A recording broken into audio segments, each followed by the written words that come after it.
धन्यवाद। Next Shri Sanjay Singh, 20 minutes. धन्यवाद मान्यवर, आपने महामहिम राष्ट्रपति जी के अभिभाषण पर मुझे अपनी बात कहने का मौका दिया।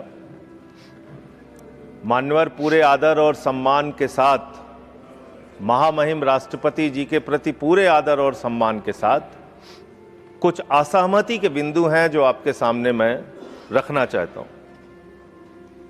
यहां पर सबका साथ, सबका विकास, सबका विश्वास, सबका प्रयास, इसका जिक्र हुआ। सरकार और भारत के प्रधानमंत्री बार बार इस बात को कहते हैं, लेकिन इस देश के अंदर जो घटित हो रहा है वो बहुत विचलित करने वाला है मान्यवर। अभी दिग्विजय सिंह जी ने जिक्र किया कि 30 जनवरी को हम लोगों ने राष्ट्रपिता महात्मा गांधी जी की पुण्यतिथि मनाई और उस दिन तमाम वीडियो, उनके पुराने वीडियो, पुराने स्पीचेस, पुराने तमाम उनकी बातें सोशल मीडिया पे वायरल हुई मान्यवर। और उसी बीच एक तस्वीर वायरल हुई। वो तस्वीर थी उन हत्यारों की जो अदालत में बैठ के हंस रहे थे, उस जमाने की तस्वीर, जिसमें नाथूराम गोडसे भी था और उसके साथ तमाम और लोग थे, हंस रहे थे, उनके मन में कोई चिंता नहीं थी। आप कह रहे हैं गांधी जी की हत्या से आरएसएस का कोई लेना देना नहीं, तो मैं आपसे कहना चाहता हूं कि आइए हम सब लोग मिलकर उस विचारधारा की हत्या करें जिस विचारधारा ने गांधी की हत्या की। उस विचारधारा की हत्या करें मानव, जिस विचारधारा ने हमारे राष्ट्रपिता महात्मा गांधी को, अहिंसा के पुजारी को, हमसे छीना। लेकिन दुर्भाग्य से ऐसा नहीं हो रहा है। देश में तमाम घटनाएं हो रही हैं। पिछले दिनों बरेली में एक चर्च के सामने हंगामा किया गया, हनुमान चालीसा पढ़ा गया। लखनऊ के अंदर एक चर्च के सामने, वहां पर हंगामा किया गया, हनुमान चालीसा पढ़ा गया। क्या बजरंगबली जी ने आपसे कहा है कि चर्च में जाके हनुमान चालीसा पढ़ो? क्या भगवान श्री राम ने आपसे कहा है कि मस्जिद के सामने जाके रामचरितमानस का पाठ करो? अगर आपको हनुमान चालीसा पढ़ना है, हनुमान जी के मंदिर में जाइए, रामचरितमानस का पाठ करना है, राम जी के मंदिर में जाइए, वहां से कुछ आशीर्वाद लेकर आइए अपने लिए और इस देश के लिए। लेकिन वतन को बांटने की कोशिश मत कीजिए, वतन को बांटने की कोशिश मत कीजिए। मान्यवर, ये मंदिर, ये मस्जिद, ये शिवालय की जिद में वतन ही ना होगा तो क्या बांटिएगा? ये कब तक मजहबी नशा बांटिएगा? ये मंदिर, ये मस्जिद, शिवालय की जिद में वतन ही ना होगा तो क्या बांटिएगा? आप इस देश को बांटने का काम कर रहे हैं। एक विचलित करने वाला वीडियो उस दौरान आया मान्यवर। 25 दिसंबर के पहले जबलपुर में भारतीय जनता पार्टी की एक महिला नेता चर्च के अंदर घुसती है, घुसकर वहां एक नेत्रहीन महिला के साथ हाथापाई करती है और उसकी जो मासूम बच्ची बैठी रहती है उसको ये कहती है कि तुम इससे गलत काम कराने के लिए लाती हो। ऐसा समाज आप बना रहे हैं, ऐसा हिंदुस्तान बना रहे हैं। पूरी दुनिया में आप ऐसे विश्वगुरु बनेंगे। आज ऑस्ट्रेलिया में, इंग्लैंड में, यूएस में, न्यूजीलैंड में, दुनिया के अलग अलग देशों में जो लोग भारतीय रहते हैं उनको कितनी शर्मिंदगी महसूस करनी पड़ती होगी कि आप उनके धार्मिक मान्यताओं के हिसाब से उनको यहां पे पूजा अर्चना, इबादत, प्रेयर नहीं करने दे रहे हैं। यह हो रहा है मान्यवर इस देश के अंदर। इसलिए नफरत की राजनीति को पहले मारना होगा और आपकी नफरत की राजनीति रुक नहीं रही है, वो असीमित है, उसकी कोई सीमा नहीं है।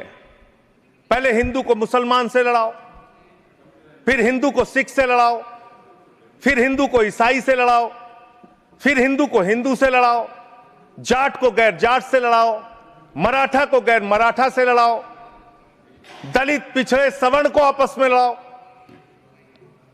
अभी आप एक बिल लेके आए, उस बिल के बारे में सुप्रीम कोर्ट ने कह के रोक लगा दिया कि यह बिल तो अस्पष्ट है, इसमें कोई स्पष्टता नहीं है इस बिल में। आप क्यों ऐसा बिल लेके आए जिसके कारण से पूरे देश का माहौल खराब हुआ? आपने झगड़ा कराया दलितों यूजीसी का बिल, और आप इक्विटी बिल जो लेके आए, आपने कहा इक्विटी कमेटी जो बनेगी उसको लेके आपने जो इक्विटी कमेटी बनाई उसमें तमाम बातें आपने ऐसी लिखी, पूरे देश में आपने झगड़े का माहौल क्रिएट किया। आप कभी भी और कहीं भी दलितों और पिछड़ों और आदिवासियों के हितैषी रहे ही नहीं है। आपका संगठन, आपकी विचारधारा, आपकी मातृ संस्था आरएसएस, वहां तो 100 साल तक आज तक एक भी दलित, पिछड़ा और आदिवासी आरएसएस का प्रमुख नहीं बना। यह सच्चाई है आपकी। आप हल्ला मचा रहे थे कि देखो हमने दलितों, पिछड़ों, आदिवासियों के लिए कितना शानदार बिल हम लेके आए, कितना शानदार हमने काम कर दिया। सुप्रीम कोर्ट ने उस पर रोक लगा दिया। सुप्रीम कोर्ट ने कहा कि यह बिल अस्पष्ट है। आपने इस देश के अंदर विश्वविद्यालयों में आरक्षण को खत्म किया है, यह सच्चाई है मान्यवर। दलित, पिछड़े, आदिवासियों के लिए जो प्रोफेसर्स, असिस्टेंट प्रोफेसर्स की नियुक्ति होनी चाहिए, 80% से ज्यादा पोस्ट खाली पड़ी हुई है विश्वविद्यालयों में। और जो चीज आपके हाथ में है, आप दलितों, पिछड़ों, आदिवासियों के हितैषी कैसे हैं? 45 सेंट्रल यूनिवर्सिटीज है जिसमें से 38 केंद्रीय विश्वविद्यालयों में सिर्फ और सिर्फ सवर्ण जाति के लोग वीसी हैं और 7 में दलित, पिछड़े और आदिवासी हैं।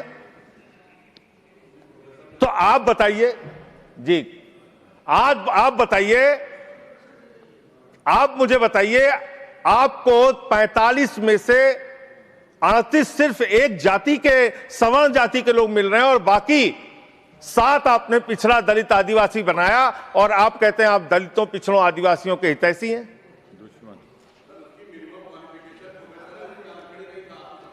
किसमें?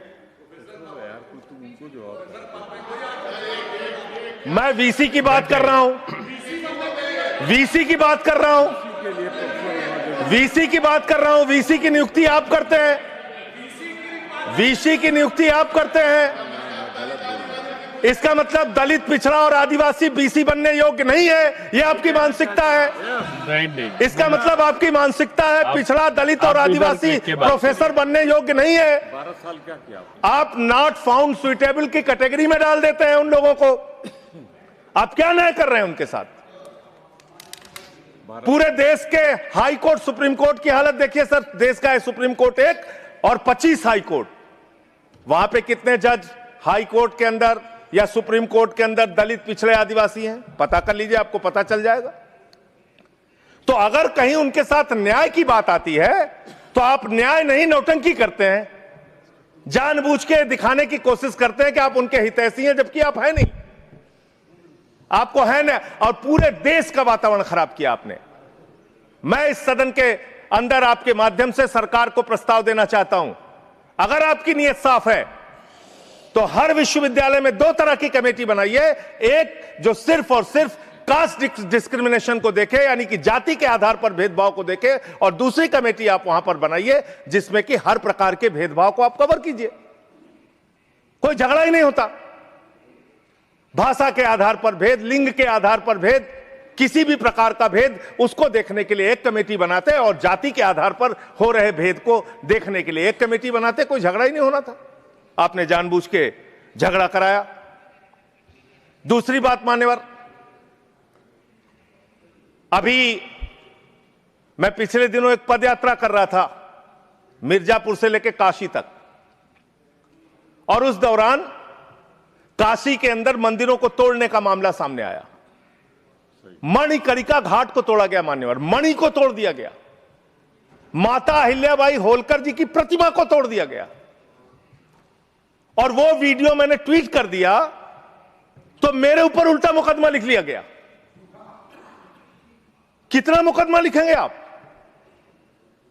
आप लिखिए मुकदमा मेरे ऊपर। मान लीजिए मैं झूठ बोल रहा हूं, आपकी पार्टी की नेता सुमित्रा महाजन जी, उन्होंने कहा कि माता अहिल्याबाई होलकर जी की प्रतिमा तोड़ी गई, मणिकर्णिका घाट को तोड़ा गया। आपकी पार्टी के नेता और केंद्र राज्य सरकार के मंत्री रविंद्र जायसवाल, उन्होंने कहा मणिकर्णिका घाट को तोड़ा गया, मंदिरों को तोड़ा गया, माता अहिल्याबाई होलकर जी की प्रतिमा को तोड़ा गया। आप उन पापियों के खिलाफ कार्रवाई करने के बजाय मेरे ऊपर एफआईआर कर रहे हैं। आप ऐसा शब्द मत बोलिए। कौन जिन लोगों ने तोड़ा, मान्यवर, जिन लोगों ने मंदिर तोड़ा, उन गुनहगारों को मैं चाहता हूं, चलिए गुनहगार कह देता हूं, भाषा शैली में चलिए मान्यवर गुनहगार संयम के साथ साथ उन गुनहगारों को जिन्होंने उस पुरातन पवित्र मणिकर्णिका घाट को तोड़ा, माता अहिल्याबाई होलकर जी की प्रतिमा को तोड़ा, कार्रवाई उन पे करने के बजाय आपने मुझ पर एफआईआर कर ली। मैं आपके माध्यम से सरकार से मांग करता हूं, अगर आपने कोई तोड़फोड़ वहां पर नहीं की है, 3 सदस्यों का, और तीनों बीजेपी के रहे, मैं तो कह रहा हूं 3 के तीनों बीजेपी के लेके जाइए आप, 3 सदस्य भेजिए बीजेपी के संसदीय दल के, और वहां पर दिखाइए कि माता अहिल्याबाई होलकर की प्रतिमा है, वहां दिखाइए मणिकर्णिका घाट को नहीं तोड़ा गया है, और फिर जो कार्रवाई आप मेरे ऊपर करना चाहें कीजिए। आपने काशी को बर्बाद करने का एक मन बना लिया है। काशी कॉरिडोर के नाम पे आपने सैकड़ों मंदिर वहां पे तोड़ दिए, वहां पे शिवलिंग लंका थाने में पड़े हुए हैं। यह घटना अगर किसी विपक्ष के राज्य में हुई होती, आप पूरे देश में हंगामा कर देते, फसाद करा देते पूरे देश में। लेकिन आपने वहां मंदिरों को तोड़ा, पवित्र घाटों को तोड़ा। 54 देश के नागरिक आते हैं काशी में मान्यवर, वो वहां पे बिल्डिंग देखने नहीं आते, वो वहां पे आते हैं वहां के पुरातन मंदिरों को देखने के लिए, वो वहां पे आते हैं पुरातन घाटों को देखने के लिए, पौराणिक मंदिरों को देखने के लिए, वो इसलिए आते हैं काशी की गलियों को देखने के लिए। आप वहां तोड़फोड़ कर रहे हैं। जाके पूछिए वहां के लोगों से कितना गुस्सा और नाराजगी उनके मन में है। लेकिन आपको धर्म में भी धंधा करना है, हर जगह धर्म के नाम पे भी धंधा करना है, वो काम आप वहां पे कर रहे हैं। दूसरी बात, इस भाषण में शिक्षा की चर्चा हुई, स्वास्थ्य की चर्चा हुई, जल जीवन मिशन की चर्चा हुई, और कल बजट आया तो आपकी कलई खुल गई। आप विकसित भारत की बात कर रहे हैं, कह रहे हैं विकसित भारत बनाएंगे। कब बनाएंगे? 2047 में बनाएंगे। उसको 3047 कर दीजिए। 1000 साल बाद कौन पूछने वाला है सर? 3047 में हम भारत को विकसित भारत बताएंगे। 1000 साल बाद कौन पूछेगा? 2047 में कौन सत्ता में रहेगा, नहीं रहेगा। लेकिन आप ऐसा सब्जबाग दिखाते हैं कि आप 2047 में आप विकसित भारत बना देंगे। कैसे विकसित भारत बनाएंगे? शिक्षा का बजट आप रखेंगे 2%, स्वास्थ्य का बजट आप रखेंगे 2%, यानी कि अशिक्षित भारत और विकसित भारत कैसे होगा? अस्वस्थ भारत और विकसित भारत कैसे होगा? आपने ग्रामीण विकास के नाम पे जो बजट का हिस्सा है उसको कम कर दिया, तो एक अविकसित ग्रामीण व्यवस्था के साथ आप विकसित भारत कैसे बनाएंगे?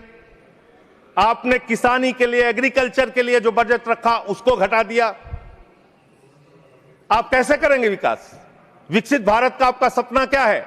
जिसमें लोग अशिक्षित रहें, जिसमें लोग अस्वस्थ रहें। आपकी आयुष्मान भारत की स्कीम की हकीकत क्या है? एक ही नंबर पे 9999 नंबर पे 10 लाख से ज्यादा लोगों का रजिस्ट्रेशन हुआ है। 600 से ज्यादा 625 करोड़ रुपए का फ्रॉड हुआ है। आपकी सीएजी रिपोर्ट में आया आयुष्मान योजना के अंतर्गत। आपने जी राम जी योजना लागू की, उसमें आप कह रहे हैं हम 125 दिन रोजगार देंगे, और बजट में जो निर्धारण कर रहे हैं वो 125 दिन रोजगार देने के हिसाब से आप बजट का निर्धारण नहीं कर रहे हैं। इसका मतलब आपकी ये घोषणा है।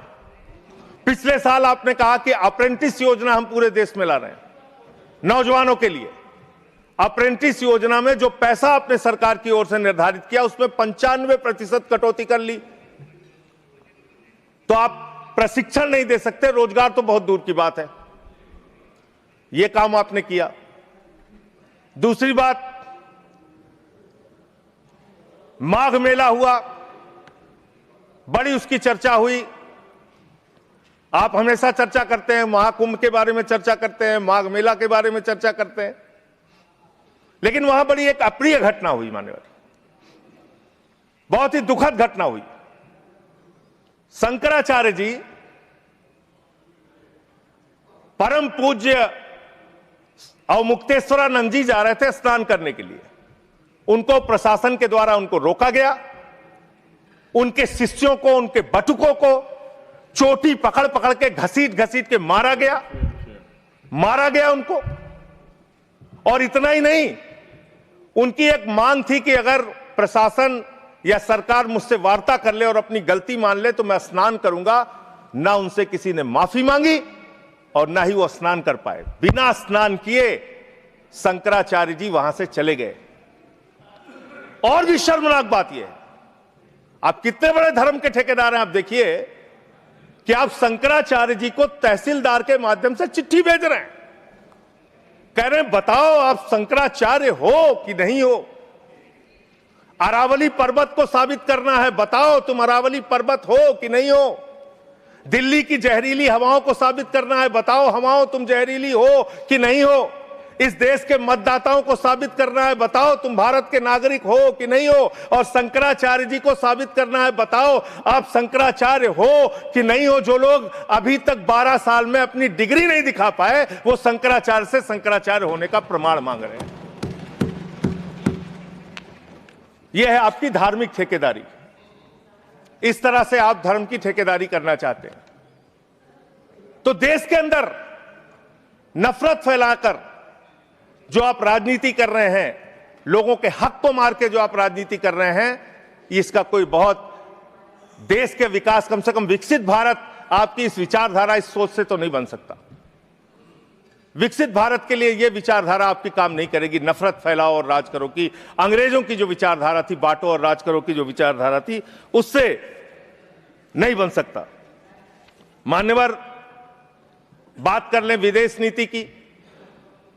विश्व गुरु बनने की बात करते हैं प्रधानमंत्री जी, पूरे दुनिया में उनका डंका पीटा जा रहा है। हमने देखा किस तरह से अमेरिका से भारतीयों को हाथ में हथकड़ी, पैरों में बेड़ी बांध के अमृतसर पहुंचाया गया। हमने देखा कि किस तरह से सीज फायर के लिए कम से कम 70 बार अमेरिका का राष्ट्रपति ट्रंप कह रहा है कि उसने ट्रेड डील की धमकी देकर सीज फायर कराया, ट्रेड खत्म करने की धमकी देके।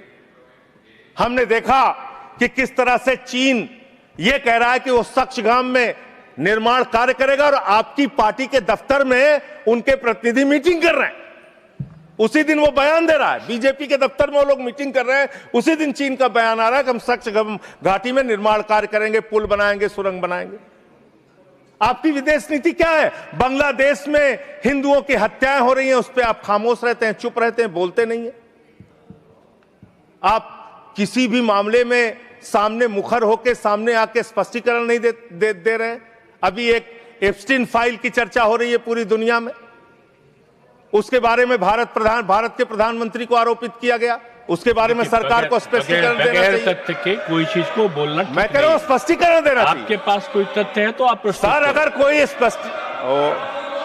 मैं ये कह रहा हूं मान्यवर, संसद है, इसमें अगर आपके पास कोई स्पष्टीकरण तो देना चाहिए। अगर कोई आरोप लग रहा है, हमारे देश का अपमान है मान्यवर।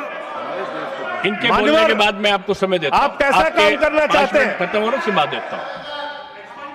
अरे भाई, आपके भारत के प्रधानमंत्री पे आरोप लग रहा है, आप लोग उस आरोप का जवाब नहीं देना चाहते।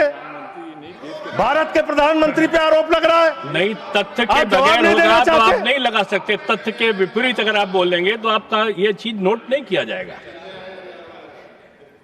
तो मैं ये कह रहा हूं मान्यवर, देश व्यवस्थाओं से चलेगी।